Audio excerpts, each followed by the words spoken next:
Let, bate. Hello, magandang hapon sa inyo. Nandito na ako sa Wawawin. Binabati ko yung mga tagang Barangay Pinagbakahan, Malolos, Bulacan. Binabati ko rin yung mga anak ko na nanonood ngayon. Hello, Yuan, Elise, Colleen, mga tita ko, mga ate ko. Hello, at saka sa mga friends ko. Sa dami nyo, hindi ko na kayo mabate. Hello! Hello po. Alright. Bali si Let ay may anak na. Ilang anak mo? Bali, 4 po yung anak Apat. ko. Ang trabaho mo ay call center agent. Sige, pakinggan natin. Paano ka sumagot ng phone? Sige.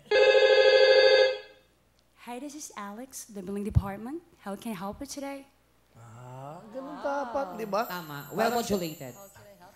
Daming H. Okay. Magis maganda sa'yo. Eto na paano? Hello? Ang dami niya siya, H. Yung paano ka sumagot? Hello, good afternoon. Ako si Erlyn Nicole Budol, aka Hipon. Anong gusto mo? Dapat ganun. Direct to the point. To the point. Eh kung English, foreigner. Hey, what's up? How are you? I'm fine, thank you. Ganun lang. Ang sarap kasing pakinggan, di ba? 4 ang anak mo.